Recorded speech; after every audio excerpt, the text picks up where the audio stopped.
Assalamualaikum. Ya, Assalamualaikum Pak Sawali. Assalamualaikum. Pak Prof. Waalaikumsalam. Oke. Pak Ucup sudah siap? Siap. Insya Allah siap Pak. Oke, silakan Prof. Pak Ucup mengajar di mana Pak Ucup? Di SMP Pak, tingkat SMP. Betul Pak. Sudah berapa tahun mengajar? Sudah, kalau keseluruhan dari 2008. Berarti sudah 12 tahun. Betul Pak, Prof. Oke. Tentunya sudah banyak pengetahuan yang diketahui. Oke. Mudah-mudahan. Saya ingin tahu dulu, karena ini ujian, saya ingin menggali dulu pengetahuan Bapak. Coba berikan sama saya, karena sudah lama tadi mengajar, kompetensi yang harus dimiliki saya guru itu apa saja? Kompetensi yang harus dimiliki, yang pertama tentunya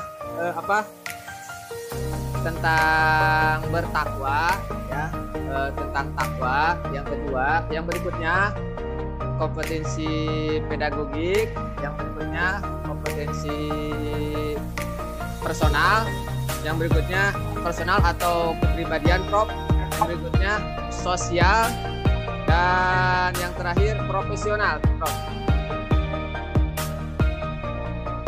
Saya mau apa, kalau kompetensi pedagogik itu apa yang harus dimiliki oleh seorang guru?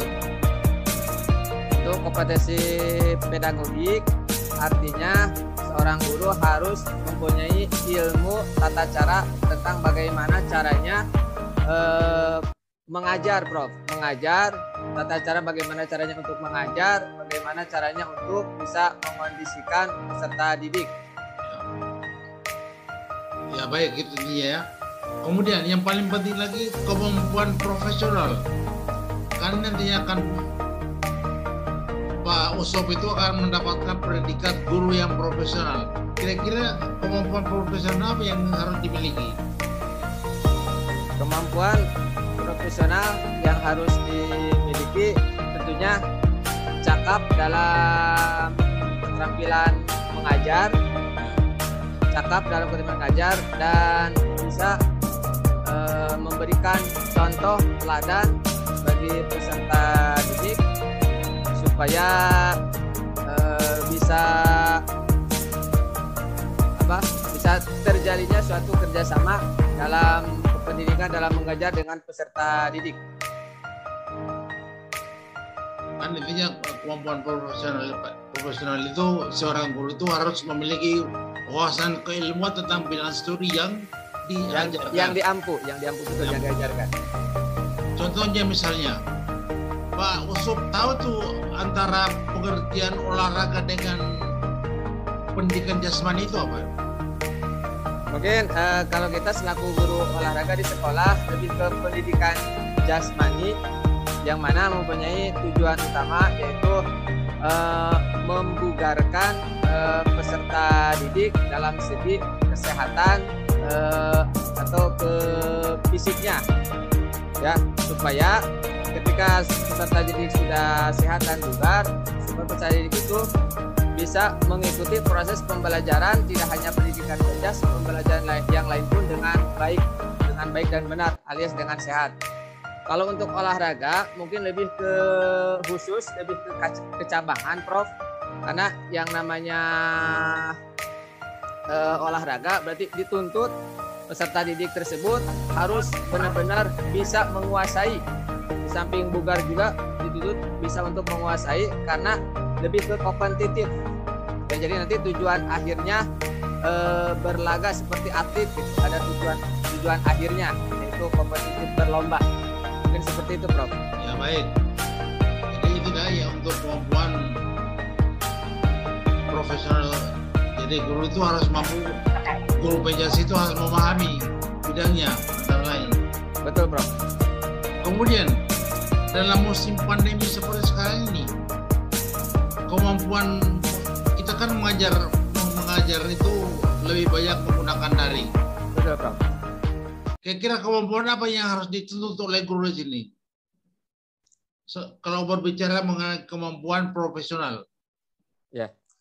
Ya, sebetulnya ini menjadi tantangan tersendiri, Prof, ketika pandemi. Bagaimana caranya kemampuan kita selaku olahraga supaya tercapai di peserta didik. Ya, tentunya sekalipun daring, kita tentunya melaksanakan kewajiban mengajar. Semisal contoh seperti virtual seperti ini, bagaimana caranya kita memberikan penugasan kepada peserta didik untuk bergerak sesuai dengan apa yang kita ajarkan, ya.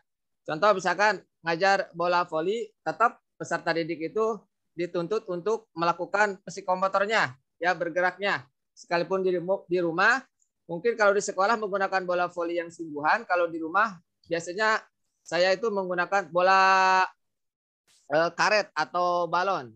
Ya, baik. Ini maksudnya begini, kan mengajar daring itu kan muridnya berjauhan. Betul. Jadi guru itu harus memiliki kemampuan apa ini? Tentunya sama, Prof. Kemampuan bagaimana caranya supaya kita bisa mengkondisikan peserta didik supaya bergerak, Prof. Khususnya di bidang itu yang dibahas olahraga. Guru itu harus memiliki kemampuan menguasai IT. Bagaimana bisa kalau tidak menguasai IT, muridnya bisa paham apa yang kamu maksudkan? Ya, betul, Prof. Sedangkan kamu tidak berhadapan langsung. Ya, satu betul, di barat, satu di timur. Ya, betul, Prof. Kemampuan teknologi yang profesional di bidang kemampuan teknologi, guru itu harus mampu. Siap. Ya. Kemudian kemampuan profesional yang penting lagi adalah kemampuan merencanakan pembelajaran. Kalau Pak Usup mau mengajar itu, apa yang perlu dipersiapkan? Tentunya yang pertama mempersiapkan fisik dan mental terlebih dahulu, Prof. Setelah itu kita merancang pembelajaran dengan membuat suatu rencana pembelajaran seperti RPP. Yang berikutnya mempersiapkan bahan ajar atau materi ajar. Berikutnya guru mempersiapkan bagaimana caranya untuk kedepannya untuk bisa menilai, yaitu instrumen penilaian. Di samping mempersiapkan media pembelajaran juga, dan yang berikutnya mempersiapkan latihan-latihan yang harus dikerjakan oleh siswa peserta didik seperti LKPD. Seperti itu, Prof. Ya. Kan merencanakan tadi ada urutannya. Kalau di RPP itu urutannya pertama apa? Yang pertama RPP terlebih dahulu, Prof. Yang pertama urutannya RPP terlebih dahulu, Prof. Apa yang pertama apa isinya? Yang RPP di dalamnya untuk secara inti ada pendahuluan, berikutnya ada kegiatan inti dan penutup, Prof. Bisakah tadi bisa ditukar-tukar? Katakanlah misalnya saya mau mengajar, ya inti dulu, baru kemudian ke pembukaan, baru yang penutup. Bisa ditukar-tukar? Tidak, Prof. Harus sesuai urutan. Ya. Harus sesuai urutan karena memang biar terstruktur, biar ada berkesinambungan, biar nyambung gitu, Prof. Ya, baik. Di dalam Pak Ucup mengajarkan apa di RPP ya? Saya senam irama, Prof. Senam irama. Di dalam mengajarkan itu kan ada langkah-langkah pembelajaran. Di dalam langkah-langkah pembelajaran pasti akan menggunakan metode, akan menggunakan model, ya. Sesuai dengan pembahasan yang Pak Ucup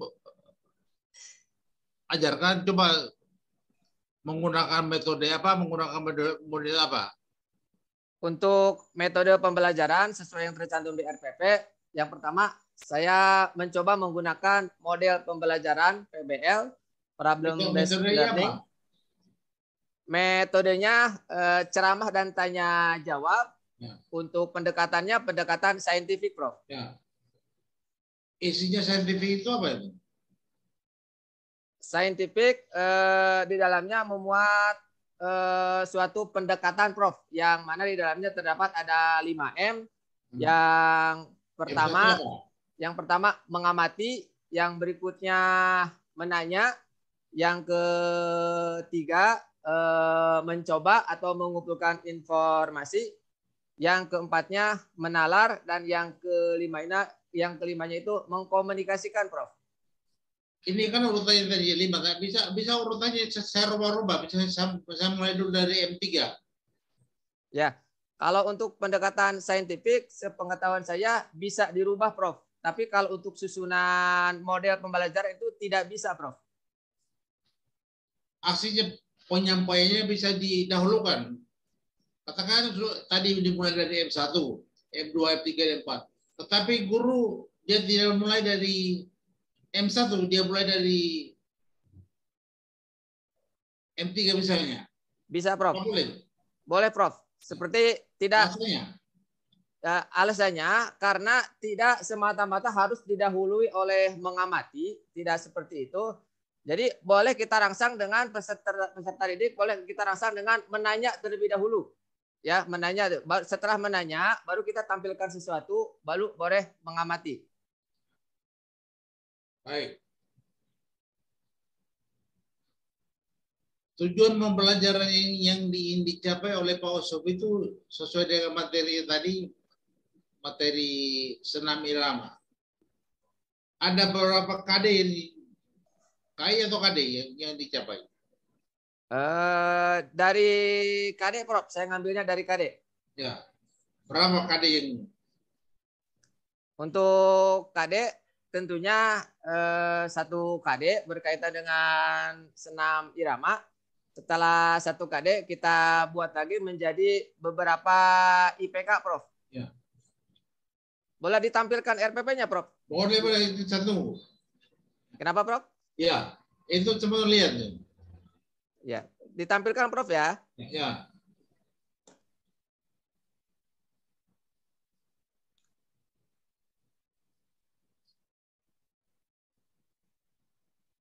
Terima kasih, Prof. Di sini untuk KD ada 1, Prof, 3.7 dan 4.7 masing-masing 1. Dan setiap 1 KD mempunyai 2 indikator atau IPK, Prof. Yang pertama seperti yang 3.7 kompetensi dasar mempunyai 3 cabang, yaitu mengkreasikan konsep variasi gerak langkah, dan yang berikutnya mengkreasikan konsep variasi gerak ayunan lengan. Itu, Prof. Itu untuk pengetahuan. Coba di situ dulu. Saya ingin tanya. Kenapa dalam KD-nya itu 1 tapi di IPK-nya cuma 2? Apakah boleh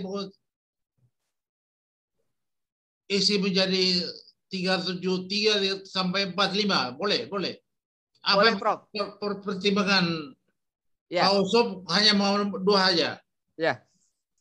Untuk KD boleh, Prof. Kita mau menggunakan IPK mau 1, 2 tidak terbatas, Prof. Sesuai kebutuhan yang kita mau ajarkan, sesuai dengan apa yang kita mau ajarkan dengan tujuan pembelajaran, boleh menjadi 1 ataupun 2. Karena di sini senam irama saya hanya fokus terhadap variasi langkah dan ayunan tangan.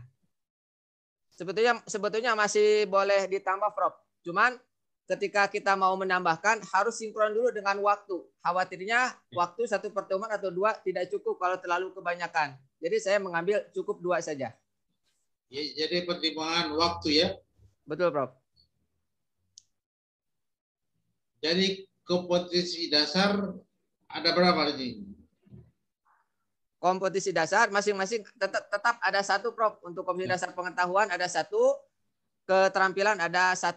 Nah, untuk IPK-nya masing-masing 2, Prof. Pengetahuan ada 2, keterampilan ada 2. Jadi 4 di sini yang harus dicapai oleh peserta didik, Prof. Peserta didik. Betul. Untuk mengetahui ketercapaian dari IPK ini apa yang dilakukan oleh Pak Osob? Tentunya dengan membuat tujuan pembelajaran, Prof. Sesuai dengan isi IPK yang kita buat, Prof. Berapa banyak itu? Untuk tujuan yang saya buat, Prof, ada 5, ya. Kalau secara untuk pengajaran sebetulnya itu ada 4 karena sesuai dengan IPK. Kenapa saya bikin 5? karena tetap dalam tujuan pembelajaran kita harus mengedepankan pembelajaran afektif atau sikap. Jadi tambahannya sikap. Jadi ada 5, Prof. Di dalam tujuan pembelajaran ini, di mana menerapkan supaya merasa anak itu berpikir kritis atau berpikir tingkat tinggi atau host, di mana? Untuk di sini saya mencoba menerapkan hostnya itu di dalam kata-kata awalnya. Saya mencoba menggunakan kata kerja operasional C6 ya. C6 yaitu sudah masuk hot, di sini mengkreasikan. Kalau sebelumnya RPP di sini yaitu menjelaskan, tapi saya coba merubah menjadi hot, yaitu mengkreasikan. Seperti itu, Prof. Jadi ada di KKO-nya, mengkreasikan. Artinya mengkreasikan itu apa? Harapannya yang ingin dicapai oleh siswa itu apa? Harapannya ketika sebelumnya ini lot, yaitu menjelaskan. Jadi anak itu hanya menjelaskan sesuai dengan apa yang kita sampaikan, yaitu di bahan ajar ataupun sumber lainnya. Tapi ketika kata-katanya kita rubah mengkreasikan, jadi anak itu pemahamannya tidak terbatas. Yang namanya kreasi, seolah-olah anak itu bebas melangkah kemanapun yang dia mau, asal sesuai dengan aturan yang berlaku, Prof. Ya, kalau baik. Ya.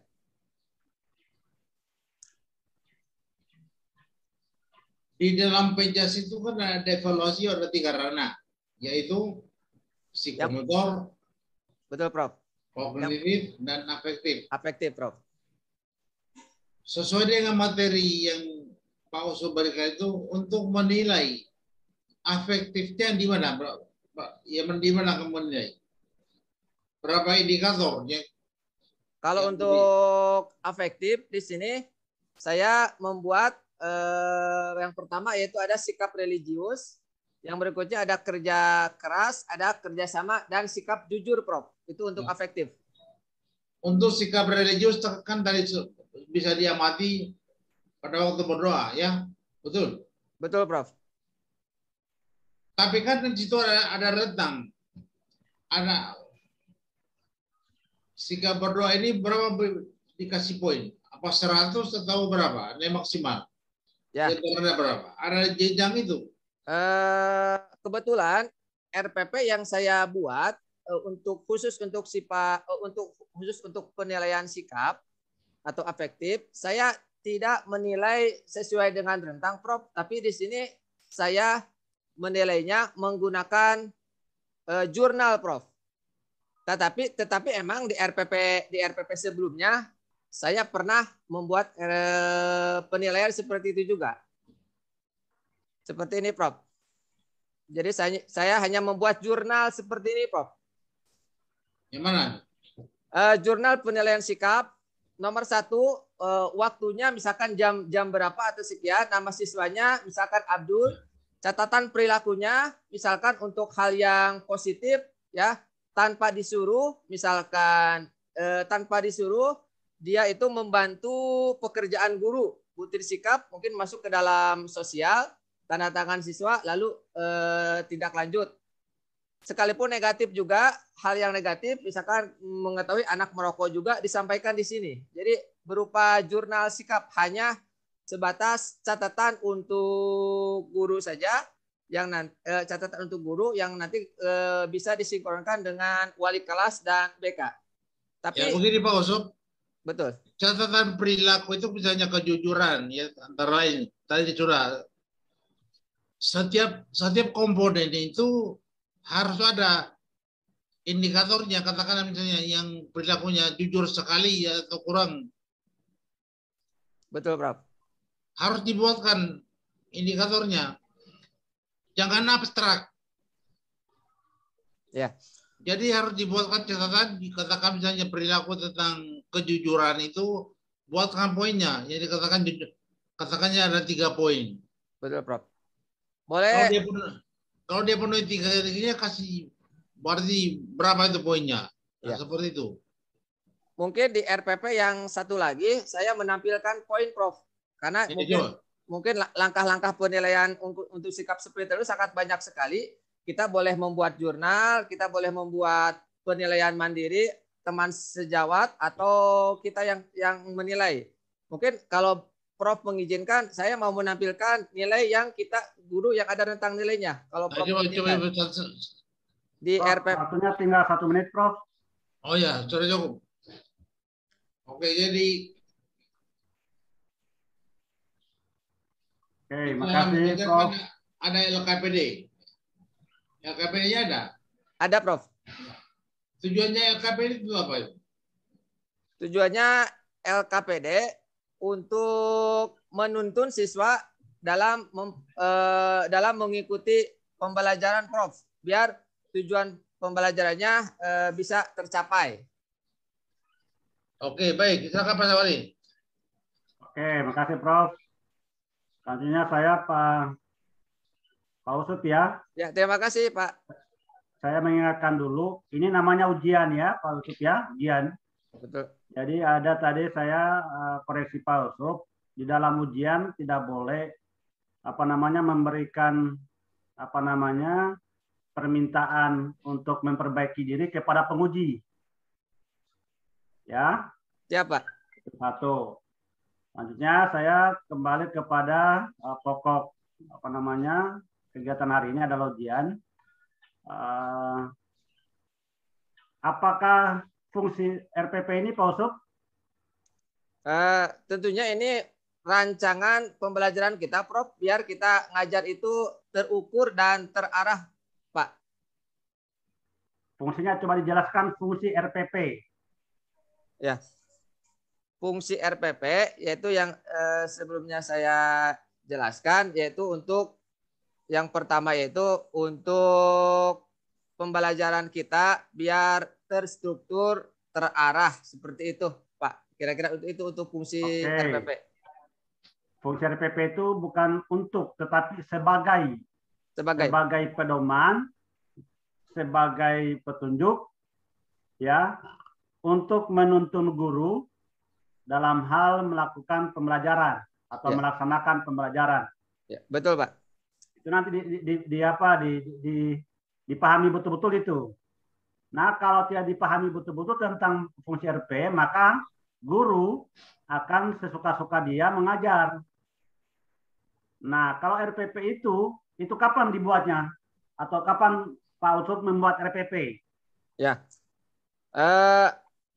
Sebelum mengajar, Pak, kita membuat RPP. Sebelum mengajar 1 hari, 2 hari, 3 hari, 1 minggu, 1 bulan, 1 tahun? Ya. Kapan itu? Kalau untuk idealnya 1 hari, Pak. Misalkan untuk besok kita membuat RPP sekarang. Itu kalau untuk idealnya seperti itu, Pak.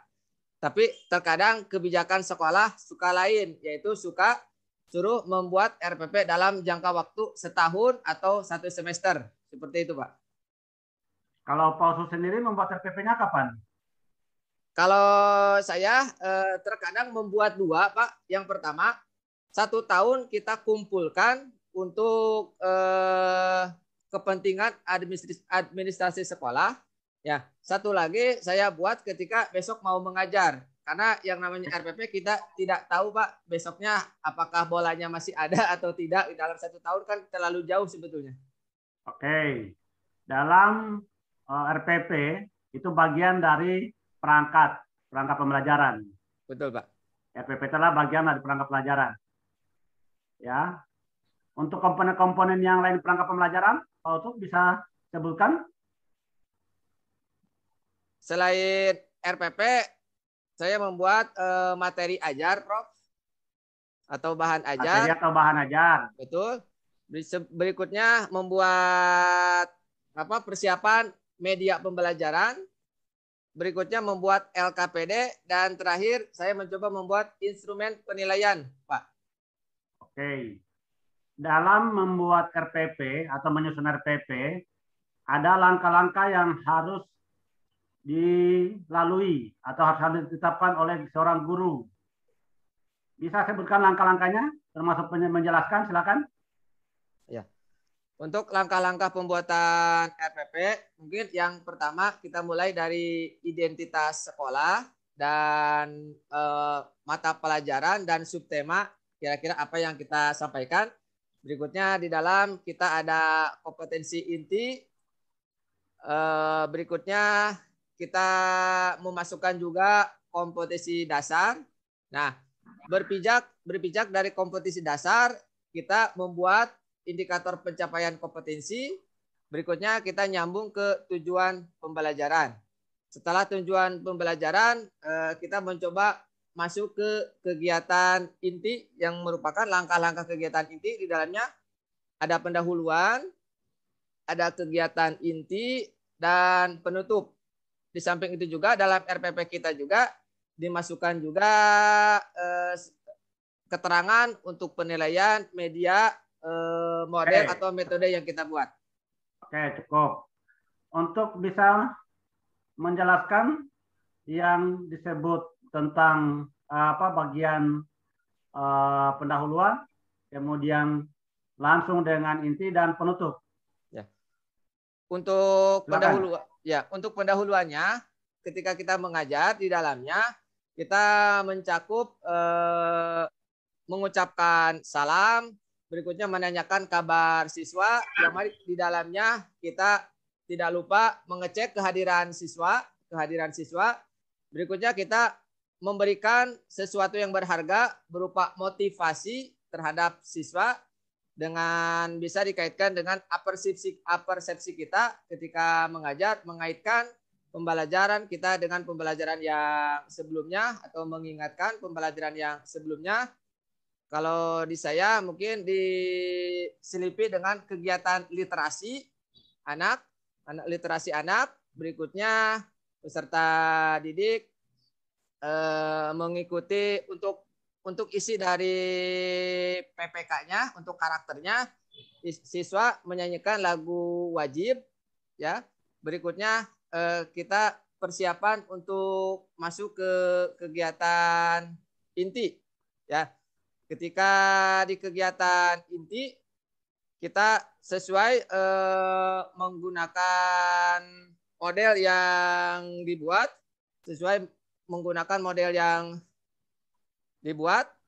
seperti saya menggunakan model problem based learning. Ada Stop dulu di situ dulu. Itu model based learning bukan dibuat, ya, tetapi menggunakan atau menerapkan metode based learning. Betul. Nah, oke. Metode based learning itu cirinya apa dalam materi ini? Untuk sesuai dengan judulnya, sesuai dengan nama modelnya, yaitu problem based learning, di dalamnya ada suatu permasalahan yang tujuan akhirnya bisa dipecahkan oleh peserta didik. Jadi kita ada permasalahan terlebih dahulu, Prof. Masalahnya di mana ini materi ini? Untuk materi ini, permasalahannya saya sampaikan di awal pembelajaran, Prof. Di sini ada langkah-langkah pembelajaran. Nah, masalahnya di mana? Bahwa itu kalau untuk materi ini itu menggunakan problem based learning. Ya, masalahnya kita rangsang peserta didik dengan kita mengajukan pertanyaan kepada peserta didik. Seperti di RPP yang saya buat ini, kita membuat pertanyaan, apa sih kaitannya irama dengan gerakan, ya, supaya anak itu berpikir bahwa irama dengan gerakan itu apa kira-kira kaitannya. Baru setelah kita merangsang dengan permasalahan tersebut, baru kita langsung masuk ke kegiatan berikutnya. Oke. Coba dibuka tujuan pembelajaran yang Pak Usop tetapkan. Ya, ini Pak, tujuan pembelajaran. Oke, ada tujuan pembelajaran, ada 5 ya? Ada 5. Oke. Pak Yusuf itu menetapkan tujuan pembelajaran harus kita mengikuti prinsip. Ya. Prinsip. Kira-kira yang saya maksud sebelum ada semuanya, prinsip apa yang saya maksud Pak Yusuf? Bisa kira-kira terbayang? Ya, bisa Pak. Apa itu? Prinsip apa itu? Pertama, untuk pembuatan tujuan pembelajaran, prinsip yang pertama kita menurunkan atau mengalihkan, mengembangkan dari IPK kita yang kita buat.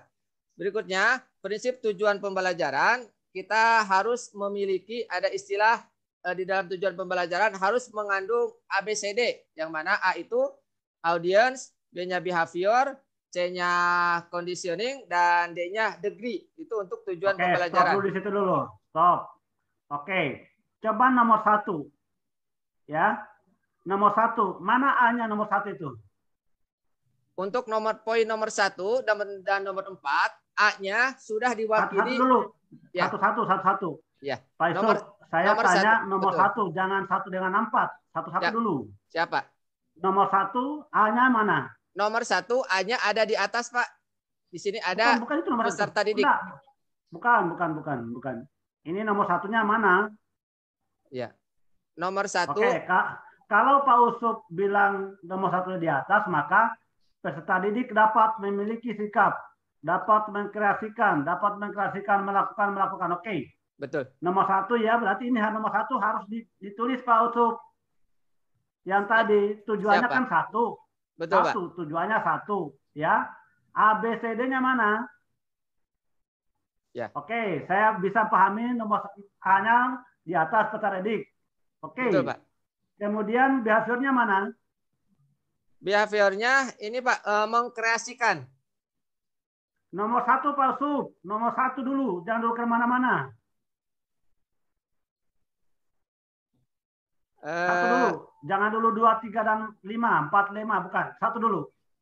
Nomor 1-nya yang katanya tadi yang A-nya peserta didik dapat di atas, oke. Behaviornya yang mana? Ya. Kalau nomor 1 itu behaviornya memiliki, Pak. Mana memiliki? Memiliki sikap religius. Betul. Oke. Kemudian kondisionnya mana? Untuk nomor 1 mungkin kondisi dan degree-nya di sini tidak ada, Pak. Tapi kondisi degree adanya di poin 2. Dijawab saja tidak ada. Jadi ini nomor 1 tujuannya itu masih keliru. Kemudian tadi sebelum saya pindah nomor 2, 3, dan 4 itu kan ada 3 ranah, yaitu afektif, psikomotor, dan kognitif. Betul. Ya, soal nomor 1 ini termasuk ranah mana ini? Afektif, Pak.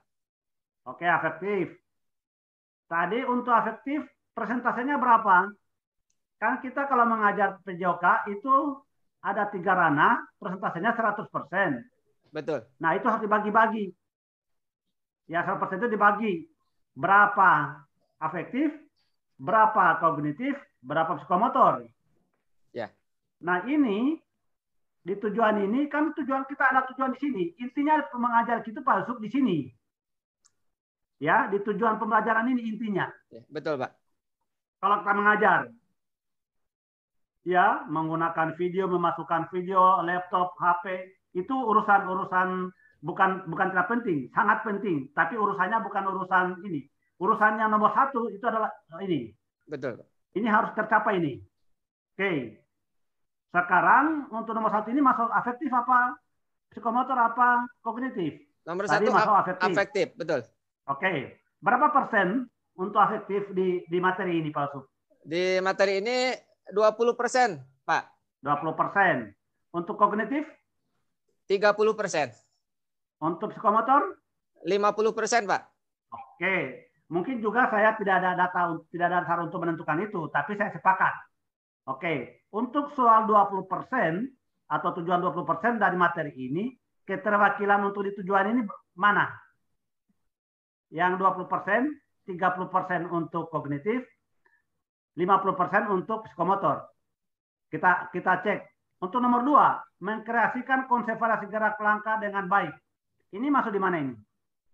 Ini masuk di kognitif, Pak.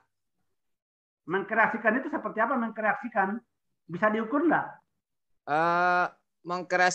Mengkreasikan itu apa ya? Sesuatu anak itu gerakannya tidak terbatas. Yang penting yang Ini abu-abu. berkreasi sendiri. Kata-kata mengkreasikan konsep variasi gerak ini abu-abu. Tidak bisa anak-anak itu nanti agak susah memahaminya.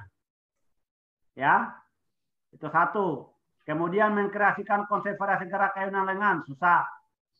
Mungkin kalau mengkreasikan ini itu berbentuk gerak atau berbentuk narasi. Narasi, Pak. Karena Oke. di sini. Kalau kreasi, kalau mengkreasikan itu Pak, kreasi itu pasti berbentuk apa namanya benda. Ya, kalau berbentuk benda berarti bergerak. Nah, ini pasti nomor 2, 3, 4 dan 5 itu semuanya adalah psikomotor. Jadi di tujuan pembelajaran ini harus menetapkan 20% tujuan untuk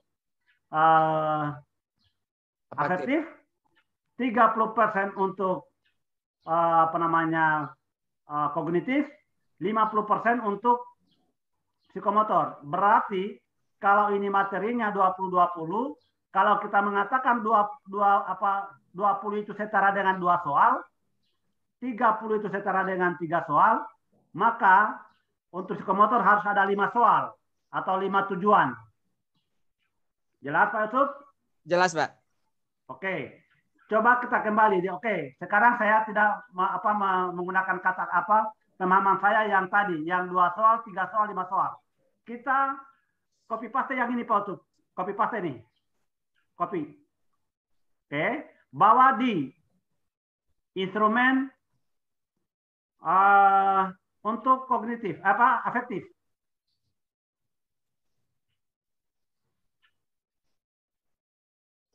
Agak cepat. Ini, Pak. Instrumen, oke. Mana instrumen? Oh, Ini, itu ada juga di situ. Ya, ada juga, Pak. Oh, itu Oke, saya bisa katakan ini sama, saya katakan kemarin. Jadi, ini RPP-nya Pak Ucup ini sama dengan RPP bubur Manado. Pernah dengar bubur Manado, Pak Ucup? Tidak, Pak. Tidak, oke. Bubur Manado itu Pak Ucup, ada sayur, ada beras, ada ubi, ada jagung, ada macam-macam di dalamnya. Tapi enak. Oke, ini itu campur aduk. Tidak ketahuan, tidak tersusun secara sistematis. Jadi tujuan pembelajaran cukup di atas. Ya, oke. Untuk penilaian langkah-langkah penilaian Spiritual. apa ini? Oh, sikap. Sikap. Oke, sama dengan tadi. Sikap itu harus ditetapkan.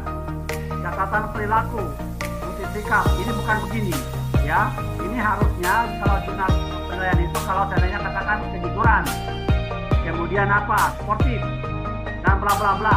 Saya tidak tahu nanti apa yang ditentukan. Tetapi yang di perilaku itu diganti dengan katakan jujur. Nah, di jujur itu ada kisi-kisinya atau ada kriteria. Berapa kira-kira kriteria kalau jujur? Katakan berkata berkata sesuai sesuai kondisi atau sesuai keadaan atau sesuai yang sebenarnya. Pak Yusuf yang menentukan untuk jujur itu kriterianya apa? Untuk sportif kriterianya apa? Itu untuk penilaian Sikap. Sikap. Oke.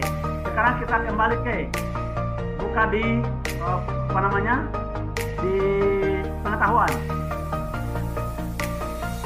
Ini, Pak. Hanya 2. Oh, ini Pak Yusuf harus ini karena waktu ini saya sudah mau habis. Pak Yusuf harus betul-betul merubah RPP ini menjadi RPP yang baik.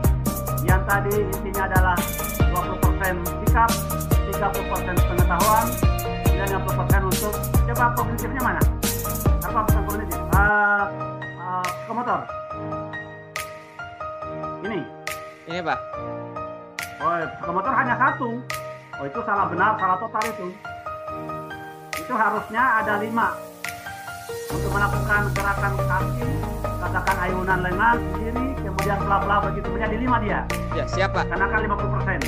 Ya, siapa? Ya, Pak Yusuf ya. Siapa? Siap sudah betul ini. Ya. Oke, demikian. Ya, terima kasih banyak, Pak. Sudah, Pak. Ya, terima kasih, Pak. Ya, assalamualaikum.